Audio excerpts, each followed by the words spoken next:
नहमदुहु व नुसल्ली व नुसल्लिमु अला रसूलिहिल करीम अम्मा बाद फ़अऊज़ु बिल्लाहि मिनश शैतानिर रजीम बिस्मिल्लाहिर रहमानिर रहीम।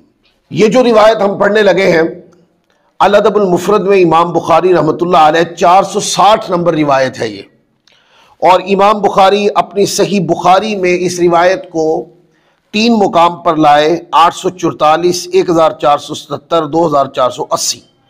फिर सही मुस्लिम शरीफ के अंदर इमाम में मुस्लिम 593 नंबर हदीस लाए, सुनन अबी दाऊद में 1505 पर, फिर सुनन नसाई के अंदर 1341, 1342 पर, यानी सियासत्ता की 4 किताबों में ये रिवायत है।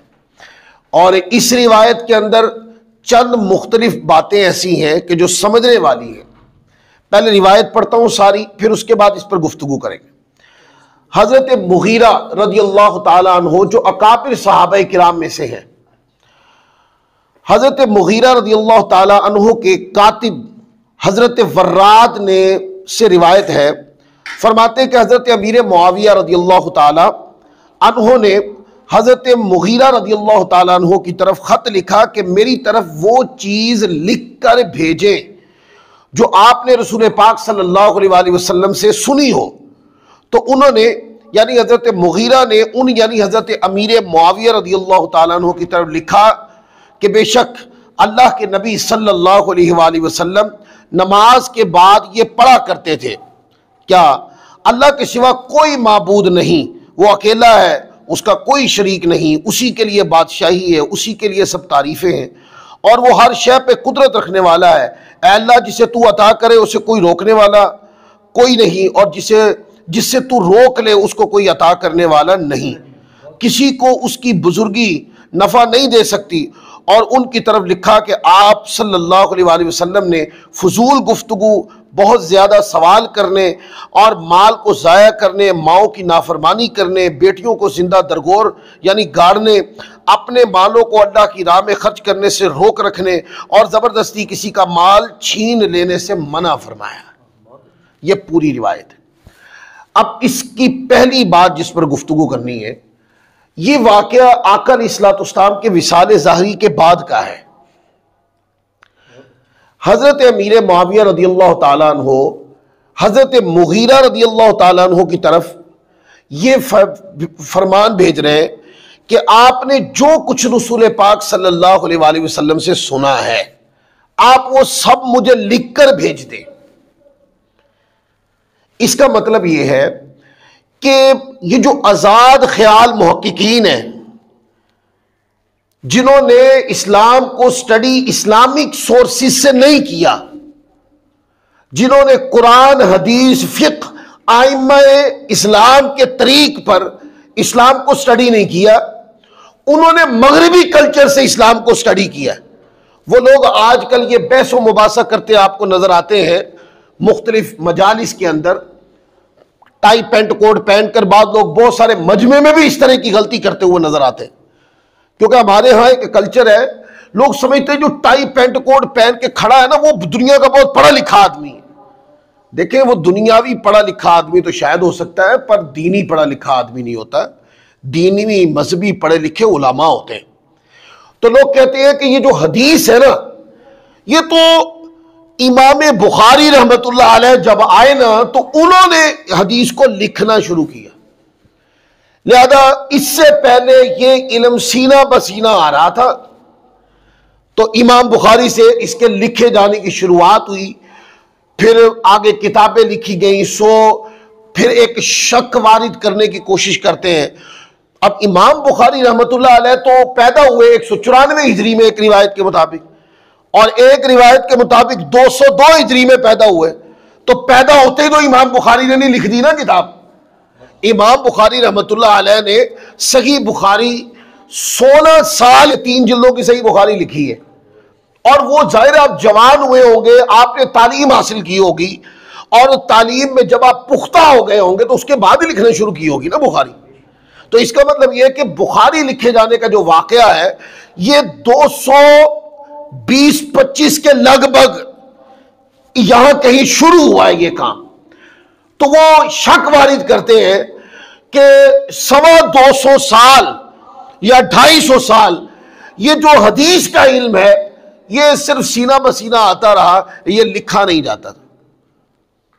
अब मैं ये हदीस पाक इस बात की गवाह है कि हदीस लिखने पढ़ने का जो अमल था ना, ये इमाम बुखारी तो बहुत बाद में पैदा हुए, ये तो सहाबा किराम के दौर में शुरू हो गया था।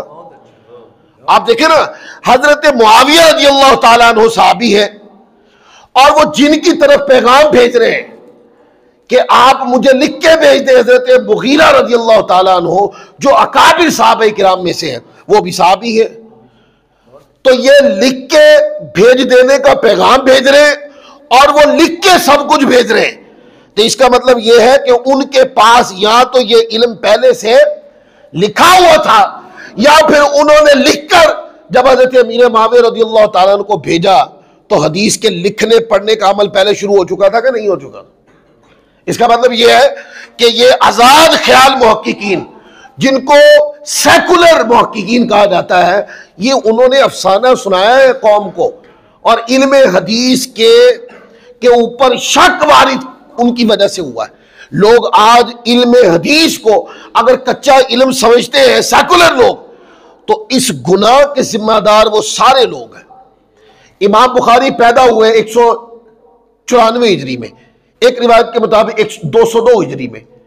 दोनों रिवायतों को सामने रखें। इमाम बुखारी के पैदा होने से पहले हदीस किताबी सूरत में 100 से ज्यादा किताबें छप चुकी थी। मैं नाम ले सकता हूं, मतलब एक मिसाल, सुनन दारमी उठाएं जो उलमा पढ़ते हैं, सुनन दारमी ये इमाम बुखारी से पहले है। इमाम बुखारी रहमतुल्लाह अलैह बाद में पैदा हुए, ये उनसे पहले इमाम है, इनकी किताब उनसे पहले है। मुस्नद अहमद बिन हंबल ये कमो बेश को 30 से 40 हजार हदीस का जो मजमुआ है, जो आजकल 52 जिल्दों में हुक्म हदीस से बैरूत से छप चुका है। इतना बड़ा हदीस का जखीरा इमाम बुखारी से पहले छप चुका है। इवन के इमाम बुखारी रहमतुल्लाह अलैह इसी इमाम अहमद बिन हंबल रज़ियल्लाहु अन्हु के पास ज़ेरे तालीम भी रहे। मुस्नद इमाम शाफी वो इमाम बुखारी से पहले लिखी गई, मुवत्ता इमाम मालिक पहले लिखी गई, मुवत्ता इमाम मोहम्मद पहले लिखी गई, मुसन्नफ अब्दुल रज़्ज़ाक़ पहले लिखी गई, सुनन अबू बकर इब्न अबी शैबा पहले लिखी गई।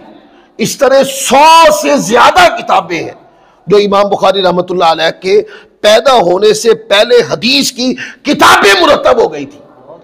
वो लोग किस बुनियाद पर यह बात करते हैं मौजमे के अंदर कि इमाम बुखारी ने हदीस लिखने के अमल को शुरू किया है, उनके पास दलील क्या है?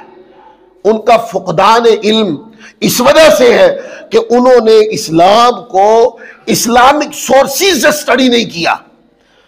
उन्होंने पढ़ा लंदन यूनिवर्सिटी से, दीन मुसलमानों का है पर पढ़ा ईसाइयों से है, और ईसाइयों से इस्लाम को पढ़ के मुसलमानों को समझा रहे हैं। यह कम अकली है, यह नासूर है मेरे दौर का कि अब हम ऐसे लोगों से दीन समझते हैं जिन लोगों ने हमारे दीन इस्लाम को ईसाइयों के सोर्सेस से पढ़ा है और अब वो इस्लामी नुक्ता नजर बयान करते हैं। इस्लामी नुक्ता नजर अगर आपने बयान करना है ना, तो फिर आप इस्लामिक सोर्सेस से इस्लाम को स्टडी करें, तो आपको पता चलेगा कि हदीस का इल्म ये सहाबा किराम के दौर हुजूर के सामने लिखा पढ़ा जाना शुरू हो गया था। इसके ऊपर इतने दलाइल हैं कि इसको इतने छोटे और कम वक्त में कवर नहीं किया जा सकता। लिहाजा इस हदीस पाक से यह दलील वाज़ेह हो गई कि हदीस पाक लिखने पढ़ने का जो अमल था यह दौरे सहाबा में शुरू हो गया। फिर जब ताबईन का दौर आया उसमें इमाम आदम अबू हनीफा जैसी शख्सियत आ गई। इमाम आदम अबू हनीफा रहमतुल्लाह अलैह ने भी हदीस लिखने के अमल को शुरू नहीं किया, उन्होंने अहादीस को अबवाब की तरतीब से जमा कर दिया। मतलब एक मौजू लिखा, उस मौजू के नीचे उस मौजू की हदीसें लिख दी ताकि पढ़ने वालों को हदीस के मज़ामीन से आसानी से बात सीखने समझने और पढ़ने की आसानी हो जाए।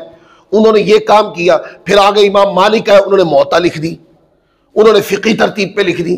फिर इमाम आदम अबू हनीफा रहमतुल्लाह अलैह फ़िक़ही तरतीब के ऊपर मुस्नद इमाम आज़म जो है वो हदीस पाक के उन्वानात भी है, फ़िक़ही तरतीब भी है।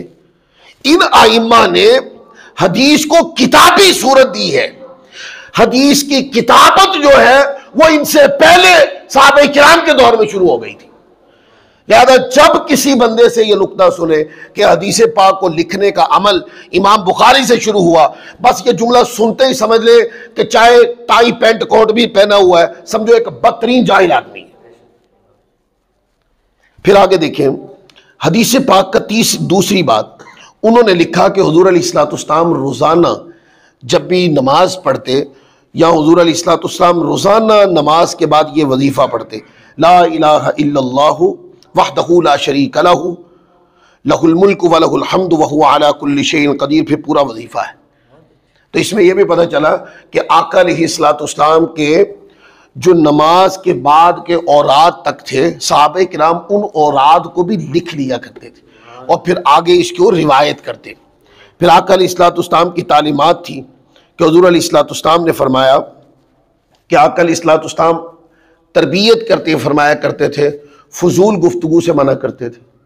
फजूल गुफ्तगू एक ऐसी चीज़ होती है कि जिससे एक तो बंदे की अपनी संजीदगी ख़त्म हो जाती। फजूल गुफ्तगू करने वाले बंदे का रोब नहीं रहता दूसरे बंदों पर, और फजूल गुफ्तगू करने वाले का एतमाद भी नहीं रहता, और फजूल गुफ्तगू करने वाले के अंदर से हिकमत ख़त्म हो जाती, और फजूल गुफ्तगू करने वाला बंदा गलतियाँ भी ज़्यादा करता है, और जो ज़्यादा बोलता है उसका नामा माल भी ज़्यादा होता है। लिहाजा काम की गुफ्तगू करनी चाहिए, अच्छी गुफ्तगू करनी चाहिए, ये हुजूर की तालीम है। अच्छी गुफ्तगू करें वरना खामोश रहे। खामोशी से बेहतर है अच्छी बात करना, और फजूल बात या बुरी बात करने से बेहतर है खामोश रहना। तो कहा फिर आका अलैहिस्सलाम बहुत ज़्यादा सवाल करने से भी मना फरमाते थे, बहुत ज़्यादा सवाल नहीं करने चाहिए। देखें ना, इल्म की मजलिस है, उस्ताज बैठे हैं या आलिम बैठे हैं, मुफ्ती बैठे हैं, तो आप उनसे इम्तिहानन सवाल मत करें, वगरना उस मजलिस की गैर संजीदगी का बाइस आप बनेंगे। हाँ, आप इल्म के लिए सवाल कर सकते हैं, और वो भी मुनासिब और संजीदा लबो लहजे में। एक आलिम से सवाल करने का एक तरीका होना चाहिए, मतलब आपको कोई सवाल करना, आप खड़े होकर सवाल कोई बयान करते, आप उस अपने लहजे में करख्तगी मत लाएं, अपने अल्फाज में सख्ती मत लाएं, क्योंकि ये तरीका उलमा के सामने पेश होने का नहीं है। आजकल आप देखते हैं मीडिया में, उसमें बाज आज़ाद ख्याल मुहक्किकीन का भी किरदार है कि वो गुफ्तगू करते हैं ना, मुश्ताल करते हैं, सख्त अल्फाज बोलकर लोगों को ये सिखाते हैं कि मिंबरों के ऊपर उलमा से इस तरह सवाल करें। तो बात यह है कि ये जो कुछ भी आप कर रहे हैं, तो फिर आप इनको अखलाक कैसे समझाएंगे? वो जो हुजूर अलैहिस्सलाम की ज़ात अक़दस पर हुस्न अखलाक का एक अज़मत हुस्न अखलाक थी, और उसकी इंतहा भी हुजूर का मुजस्सम वजूद मुक़द्दस था, वो जो सुन्नत है वो कैसे सिखाएंगे आप? लिहाजा सवाल करने वालों को पहले मुअद्दब होना चाहिए और फिर मुहक्कक सवाल करना चाहिए, ऐसा कि जो सवाल आप कर रहे हैं ना, आपको पता होना चाहिए कि ये सवाल बनता भी है, ठीक है, और इल्म के लिए सवाल करें और मुनासिब और अच्छे लफ्जों में सवाल करें। और जब आलिम जवाब दे ना, तो आप उसके जवाब को सुने, और सुनने के बाद अगर आपकी तसल्ली हो गई है ना, तो फिर आप बैठ जाए। अब होता क्या है, लोग इस तरीके से करते हैं कि सवाल पूछते हैं, आलिम जवाब दे, चूंकि वो उनकी मर्जी का नहीं होता ना, तो फिर लोग उसके ऊपर आगे यानी बहसो मुबासा करते हैं। ये जो बहसो मुबासा है ना, मैंने कई लोग इसी वजह से गुमराह होते देखे, क्योंकि उनको चाहिए अपने मन का जवाब, वो आलिम नहीं देगा आपके मन का जवाब। आलिम वो जो आपका सवाल है उसका जो जवाब बनता होगा ना, वो जवाब देंगे। बस आपके मन को ठंडा करने का ठेका उठाया हुआ सबने। दीन आपके मन के ताबे है क्या? बस ये अपने अंदर से निकाले। सवाल करने वालों को चाहिए कि जब इल्मी जवाब आपके सवाल का आ गया, तो फिर आप अपने मन का अपना रांझा राजी करने के लिए लड़ाई मत करें। और जो मजलिस इल्म होती है उसके आदाब को बरकरार रखना चाहिए। मजलिस इल्म में हम अपने अकाबिरीन को जब पढ़ते हैं, उसमें संजीदगी का अंसर बहुत ज्यादा होता है। लिहाजा मजलिस इल्म में अगर संजीदगी नहीं है तो सीखने सिखाने का जो माहौल है वो ठीक नहीं रहेगा, बल्कि नुकसान हो जाएगा। मैं तो यहां पर ऐसे खुतबाए किराम को भी ये पैगाम देना चाहूंगा कि जो गुफ्तगू करते हुए खुद माहौल को गैर संजीदा बना देते हैं। ऊंची कहे सुभान अल्लाह, भाई जो जिस तरीके से भी कहना चाहे कह ले, कोई ऊंची कहे उसकी मर्जी, कोई नहीं ऊंची कहना चाहता आहिस्ता आवाज में कह दिया तो सवाब तो उसको भी मिलेगा। अच्छा, कोई बंदा हदीस और कुरान में बिल्कुल गुम है, उसकी तवज्जो कुरान और हदीस के मफहूम को समझने में है और वो इस इन्हिमाक की वजह से सुभान अल्लाह नहीं कह पा रहा, तो यार उसके ऊपर ज़दोकोब तो मत करे ना, तू क्यों नहीं कहना सुभान अल्लाह। इस तरह तो ना करें। आलिम का काम है इल्म को पेश करना, पूरी हिकमत और दानाई के साथ इल्म को पेश करना। वो फिर अल्लाह ताला के करम व फजल से दिमागों के अंदर वो बातें जो है ना वो अल्लाह ताला रासिक फरमा देता है। और अगर इल्म की मजलिस को गैर संजीदा आप कर देंगे तो फिर गैर संजीदा में लोग आपसे यही तवक्को करेंगे कि कारी साहब को वाकया सुनाओ और उसके अंदर शेर व शायरी मिक्स कर दें और उसके अंदर कुछ इस तरह के मजाकिया कलिमात भी मिक्स करें ताकि माहौल गैर संजीदा बना रहे। तो यो लोग जहां माहौल गैर संजीदा होता है वहां लोग कुरान की तफसीर थोड़ी सुनेंगे, हदीस की शरह थोड़ी सुनेंगे, वहां लोग फिक़ी मसाइल थोड़ी सुनेंगे। नहीं, लोग कहेंगे कि चस्का पेश करो। अगर चस्का नहीं है तो लोग उकताने शुरू कर देंगे, हत्ता कि लोग उठ के जाके किसी और मस्जिद में जुमा पढ़ने लग जाएंगे क्योंकि यहां चस्का नहीं है। इस वजह से कि उन लोगों को चस्का ही सिर्फ खिताबत का डाला गया है, इल्म का तो चस्का ही नहीं डाला गया उनको। कुरान और हदीस और उसकी तफसील और शरह और फिक़ी मसाइल और दीन के अंदर रुझान तबा को मजबूत करना ये तो डाला ही नहीं गया उनको।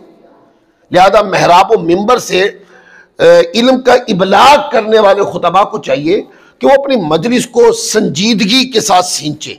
जितनी ज्यादा संजीदगी होगी उतना ज्यादा इल्म का इबलाग भी होगा, उसके फवायद भी सामने आए। फिर आप देखें, जब कोई बंदा इल्म की महफिल है और फजूल खड़ा होकर बेजा सवाल शुरू कर देता, इसका नुकसान क्या होता है? इसका नुकसान, वैसे तो बहुत सारे नुकसान है, बड़ा नुकसान ये होता है इल्म के लिए सवाल किया, उसका आपको जवाब मिला, आपको भी मिल गया, बहुत सारों ने और ने सीख लिया।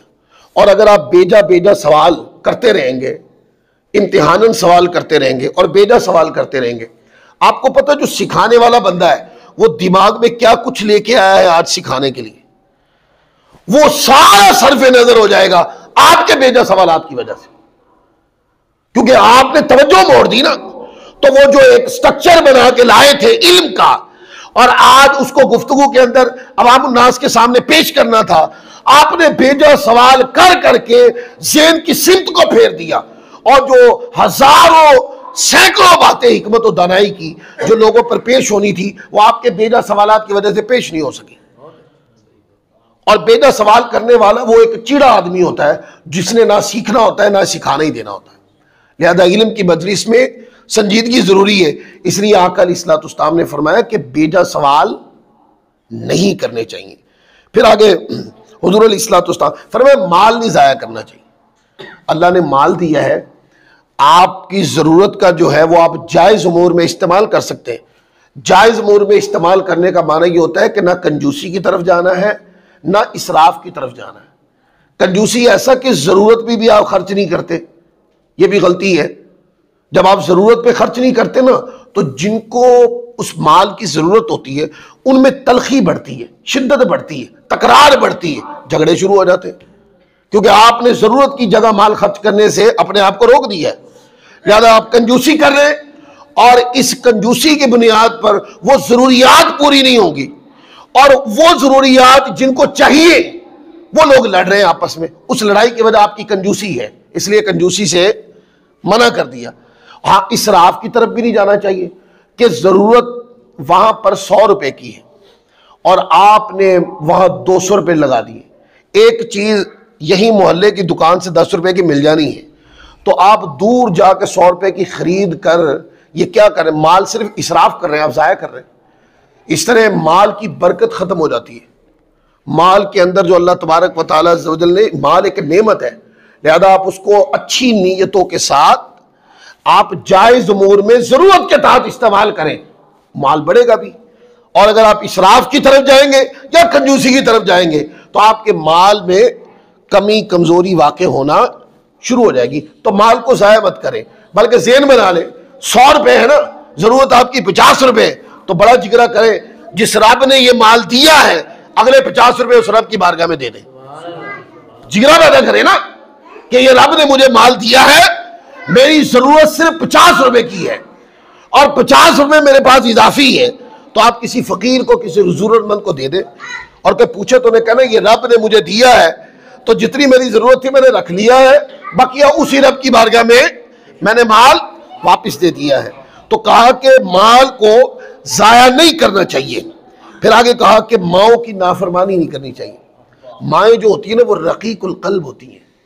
बाप जो होते हैं ना, बाप बहुत बहादुर होते हैं, माँ भी बहादुर होती है, लेकिन माँ जो है जिस तरह तरबियत के साथ अपने बच्चों को सींचती है और किस तरह छोटी उम्र से बड़ी करती है, माँ ज्यादा हक रखती है कि उसको जी किया जाए, उसकी बात पे लब्बैक कहा जाए। बाप को तो फिर लब्बैक आपको कहना पड़ेगा ना, आप ना करेंगे तो फिर आपको सीधा भी कर देंगे। इसलिए उधर तो आप लब्बैक कहते हैं, उधर तो आप जी करते हैं।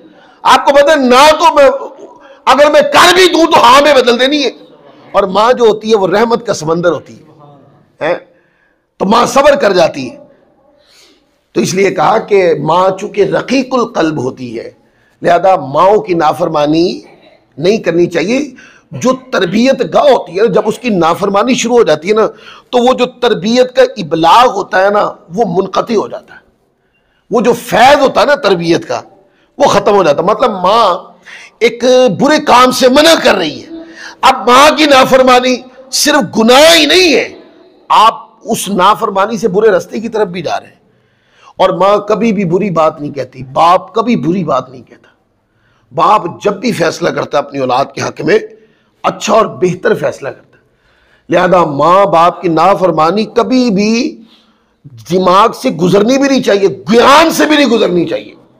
सिर्फ एक खास बैरियर के तहत इस्लाम ने मना किया है कि जब माँ बाप खिलाफे दीन हुक्म दे, बस जब खिलाफे दीन हुक्म दे तब उनकी फर्माबरदारी नहीं की जाएगी। लड़ा तब भी नहीं जाएगा, पर फर्माबरदारी नहीं की जाएगी। इसके अलावा माँ बाप की नाफरमानी करने की इजाजत नहीं है।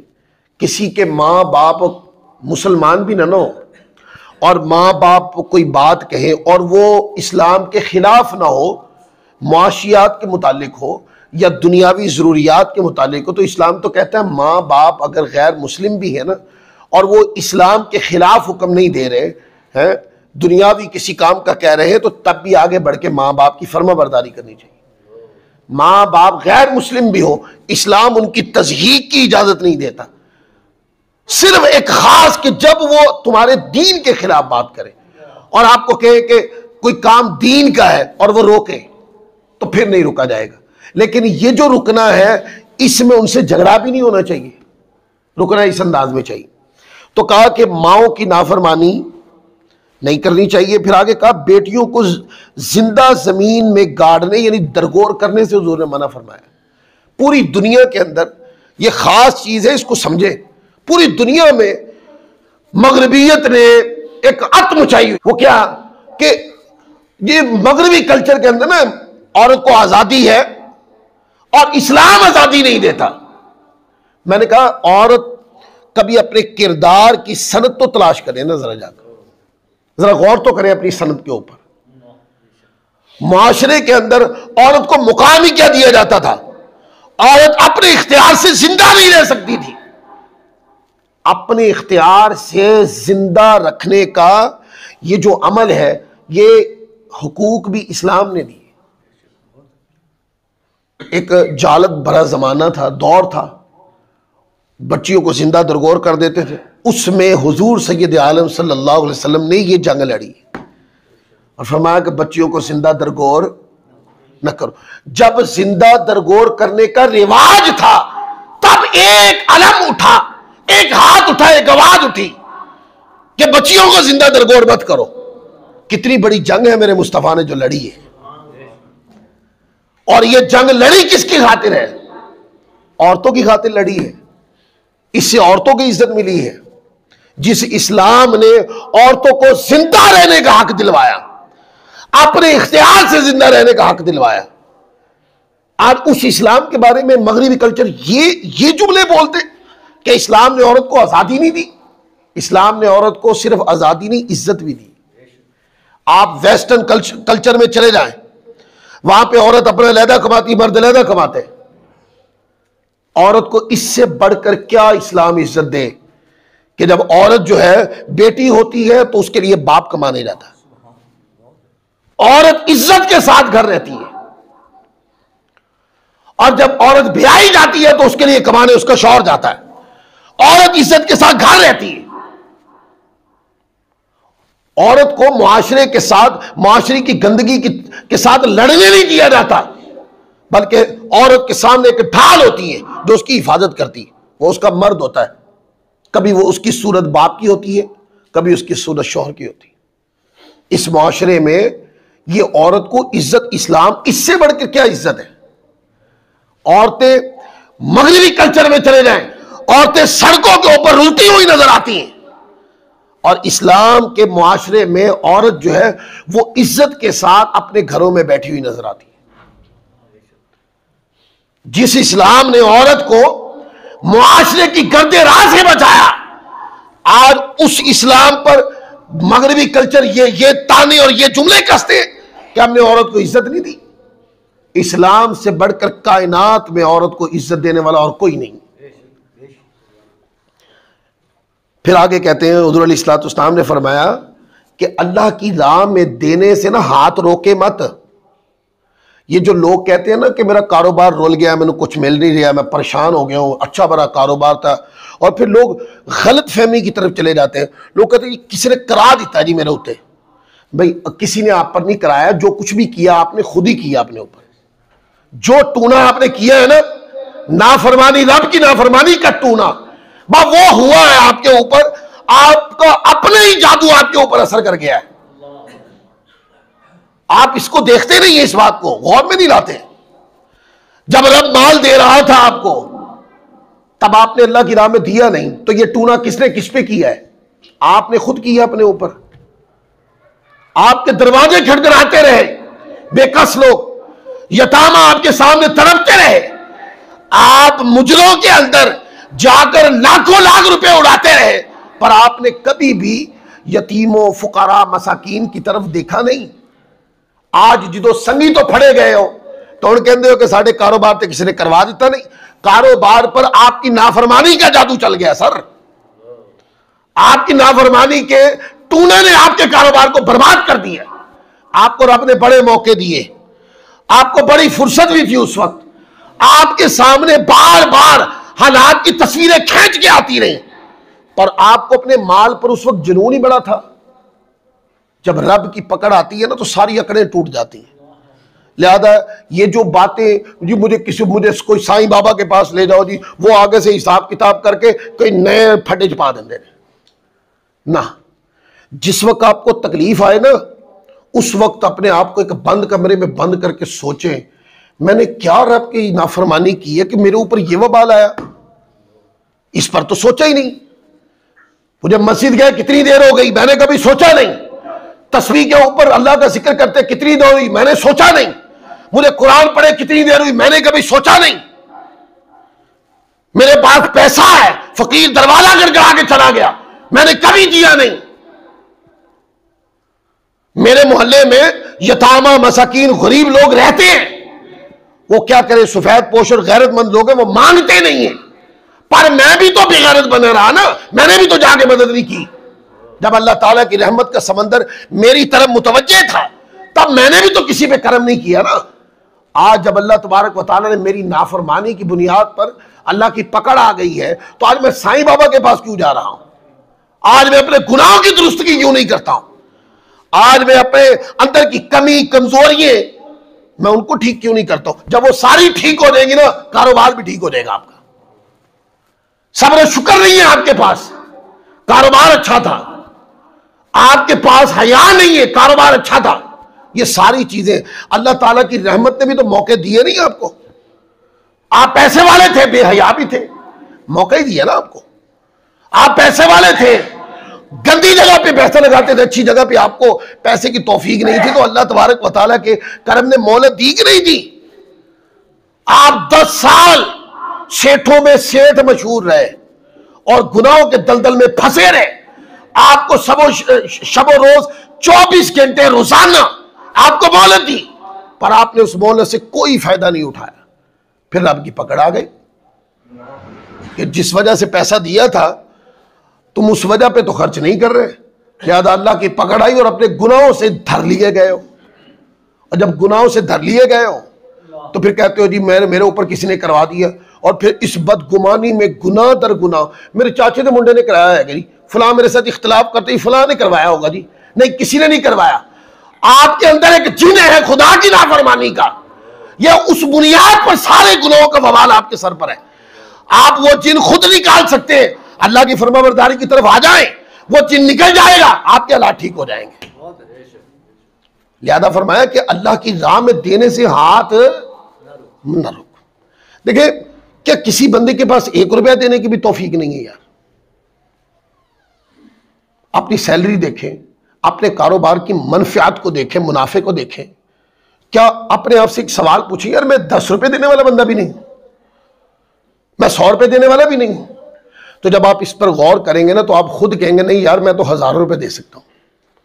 अगर मैं रोजाना की बुनियाद पर रोजाना 50 रुपए भी सदका दूं, अल्लाह की राह में दूं, 50 रुपए भी मैं दूं, तो यूं करके 30 दिनों में मैं तो काफी सारे पैसे अल्लाह की राह में दे सकता हूं। मैं कितने पैसे ऐसे रफ उड़ा देता हूं, मैं रफ पैसे उड़ाना बंद कर दूंगा, यही पैसे मैं किसी जगह जमा करता रहूंगा, किसी जरूरतमंद को दे दूंगा, उसकी दुआएं आपका बेड़ा पार कर देंगी। मजलूम को दो, मिस्कीन को दो, गरीब को दो, खासकर माशरे में यतामा को दो।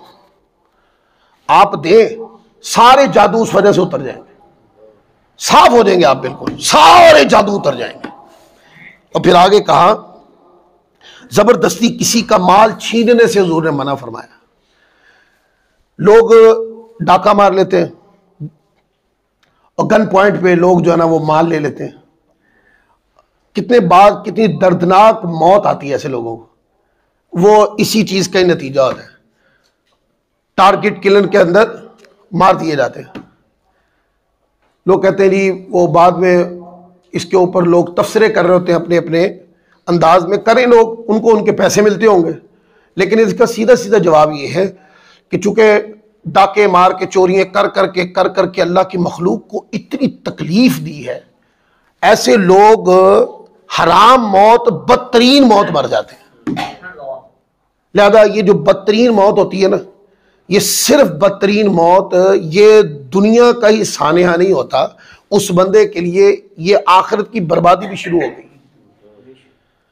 कहते हैं कि किसी बंदे की अच्छाई और बुराई के बारे में फैसला करना हो ना, उसका मरना देख लो बस।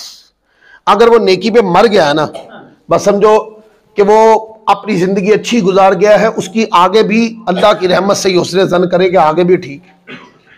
और अगर वो गुनाह पे मर गया है ना, तो समझ लो कि उसने अपने आने वाली जिंदगी जो है ना, आने वाला हिसाब किताब वो भी मशकूक कर लिया। असियत ना दे, कभी भी किसी को असियत ना दे। माफ कर देने का उनसर अपनी तबीयत पे गालिब रखे। कोई बंदा तकलीफ भी देना, सेन बना ले, माफ करना, छोड़ देना, माफ कर देना। एक बंदे ने चोरी की ना, इतराफ कर गया, माफ कर दे, इसका मुतबादिल बहुत कुछ मिल जाएगा। हो सकता है हमारे माफ कर देने के अमल से ही वो हिदायत पा जाए। बाज लोग, चोरी करना बुरा काम है, लेकिन जब चोर को बदतरीन यानी उसकी चोरी से बढ़कर सजा दी जाती है ना, तो उसके बिफर जाने और उसके गुमराह होने की ये भी वजह होती है। लिहाजा ना चोरी करे, ना किसी को जुल्म का निशाना बनाए। कोई भी अमल जिंदगी में ऐसा कभी नहीं अपनाना चाहिए कि जिससे अल्लाह ताला की मखलूक, इवन कि कोई जानवर भी हो रहा उसको तकलीफ हो। 2 वाकयात मैंने बयान किए थे बुखारी शरीफ से। एक शख्स था, उसने कुत्ते को पानी पिलाया, वो जन्नत में चला गया। अज़ियत से बचा लिया ना कुत्ते को, ये बुखारी शरीफ में है। इस अल्लाह मुफरद के दुरूस में पीछे गुजर गई।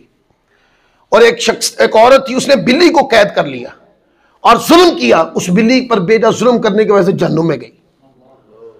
तो अगर कोई बंदा जानवरों को आसानी दे तो जन्नत का रास्ता हमवार हो जाता है, और जानवर के जुल्म करे तो दोज़ख में जाता है, तो ये जो इंसान है ये तो अशरफुल मखलूकात है।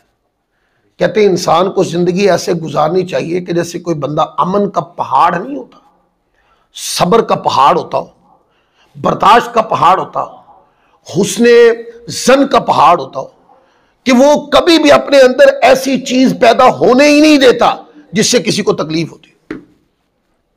अपनी जिंदगी को इस तरफ लाएं, ये इस हदीस पाक के मफादात हैं। फिर आगे हदीस नंबर 461 है अल अदबुल मुफरद की। यह सही बुखारी में 2 मुकाम पर है, 5673, 6463।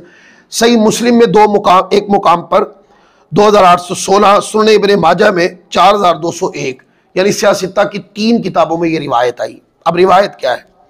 हजरत अबू हुरैरा रज़ियल्लाहु ताला अन्हु से रिवायत है, फरमाते हैं नबी करीम रऊफ़ुर रहीम सल्लल्लाहु अलैहि वसल्लम ने इरशाद फरमाया, हरगिज तुम में से किसी को उसका अमल नजात नहीं देगा। सहाबे किराम ने अर्ज़ की, या रसूलल्लाह आपको भी नहीं? ये बड़ी तवज्जो से सुनिएगा, मैं इसकी तशरीह की तरफ आता हूं। फरमाया मुझे भी नहीं, सिवाय इसके कि अल्लाह ताला मुझ पर अपनी रहमत में, मुझे अपनी रहमत में ढांप ले। अब हुजूर अलैहिस्सलाम का जो डायरेक्ट हदीस पाक में ताल्लुक हो तो मैं इस बुनियाद पर खास कर दूंगा कि हमें अल्लाह की रहमत की जरूरत है, और हुजूर वमा अरसलनाका इल्ला रहमतल लिल आलमीन है। लिहाजा ये जो हदीस है ये मफाही की हदीस है, यानी आका अलैहिस्सलाम ने अपनी जात की तरफ निस्बत करके उम्मत को समझाया है। और क्या समझाया? अपने अमाल पे कभी नाजा नहीं होना चाहिए। अमाल जो होते हैं, और मुजर्रदन अमाल की वजह से मुजर्रदन फी नफ्सी ही बख्शिश नहीं होती। बख्शिश अल्लाह की रहमत से होती है। क्या होती है? अल्लाह की रहमत से बख्शिश होती है। अच्छा, फिर आप कहेंगे कर सब ये नमाजें, ये जिक्र अस्कार, ये कुरान, ये सारी बातें, ये जो आमाल है ना, ये बंदे को अल्लाह की रहमत का मुस्तहिक बनाते हैं। अगर ये ना हो तो बंदा अल्लाह की रहमत का मुस्तहिक कैसे होगा? ये सारी अल्लाह की फरमा बरदारी है। जब बंदा ये अपनाता है तो अल्लाह की रहमत का इस्तेहकाक, यानी वो अल्लाह की रहमत का मुस्तहिक हो जाता है। और जब उसको आमाल के जरिए अल्लाह की रहमत मिल जाती है, अल्लाह की रहमत उसको बख्श देती है। और आमाल के दोहरे फायदे हैं। क्या हैं दोहरे फायदे? पहला फायदा यह है कि आमाल बंदे को अल्लाह की रहमत का मुस्तहिक बनाते हैं। क्या करते हैं?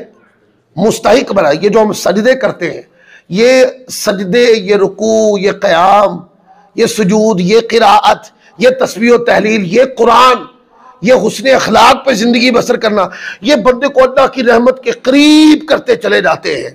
हत्ता कि अल्लाह की रहमत बंदे को कबूल फरमा लेती। जब कबूल फरमा लेती तो बंदा बख्शा जाता है।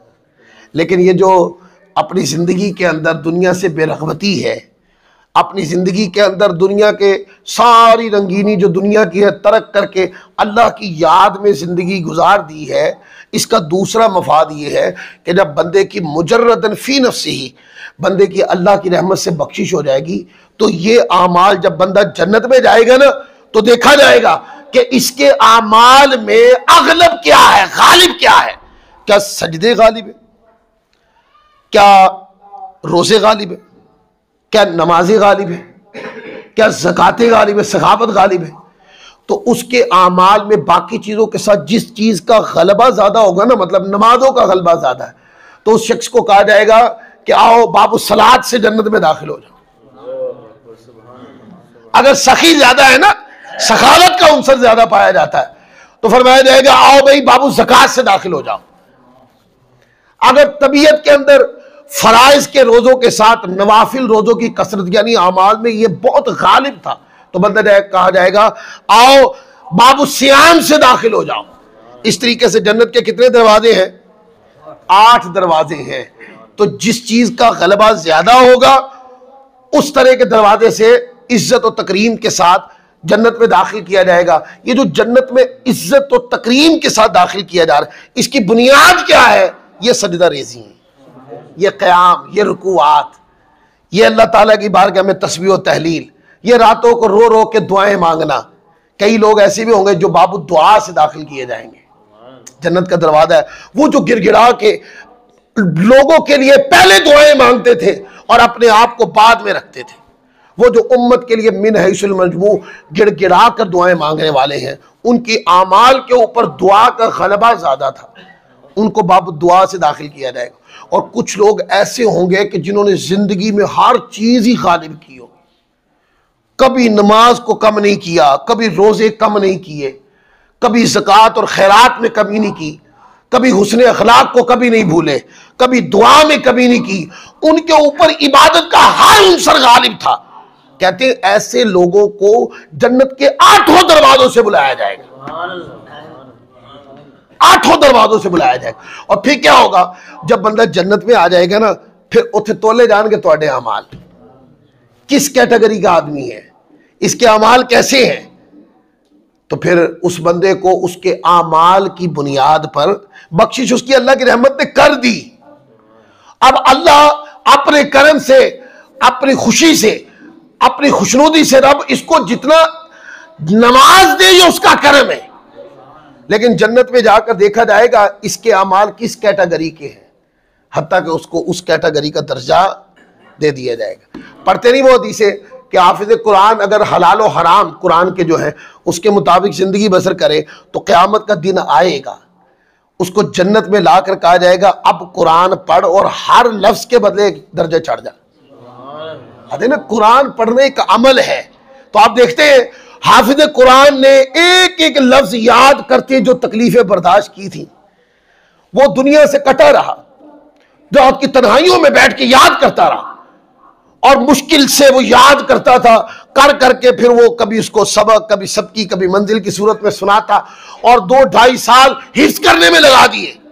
और उसके बाद फिर सारी जिंदगी उसको याद करता रहा।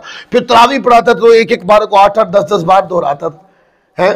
इतनी तकरार उसने कुरान की। आप क्या समझते हैं ये जो तकरार है एक एक लफ्ज की, ये जो अमल है उसका दुनिया में, ये क़यामत वाले दिन बड़ा महंगा बिकेगा। देखिएगा जब कुरान के एक लफ्ज के बदले में जन्नत के एक दर्जा मिलेगा, बड़ी आंखें देखती रह जाएंगी उससे। जिन्हों मुल्ला कह के शान घटा देते थे ना, जब इसके मौलवी साहब इस तरह के कमजोर जुमले बोल देते थे, वो लोग मुंह भी खुला रह जाएगा, आंखें भी खुली रह जाएंगी जब उनको कुरान के एक लफ्ज के बदले जन्नत के एक दर्जा मिलेगा और जन्नत में वो अमीर तरीन लोगों में से होंगे। कभी किसी के ऊपर हकारत नहीं करनी चाहिए। तो ये जो आमाल है ये फिर जन्नत में जाकर इनकी कीमत का पता चलेगा। वो आमाल जो अल्लाह के लिए किए वो तो बर्बाद हो जाएंगे ना। जब एक बंदे ने दिखावे के लिए अमल किया और जब उसने दिमाग में ये सोच लाया था ना कि किसी को दिखाने के लिए नमाज पढ़ रहा हूं कि कोई मुझे नमाजी कहे, बस ये जुमला आते ही वो प्रैक्टिस थी जो उसने कर ली, ये नमाज जाया हो गई। ये तो अमाल का हिस्सा भी नहीं रही, बल्कि उल्टा रियाकारी का गुनाह जो है वो नाम अमाल में लिखा।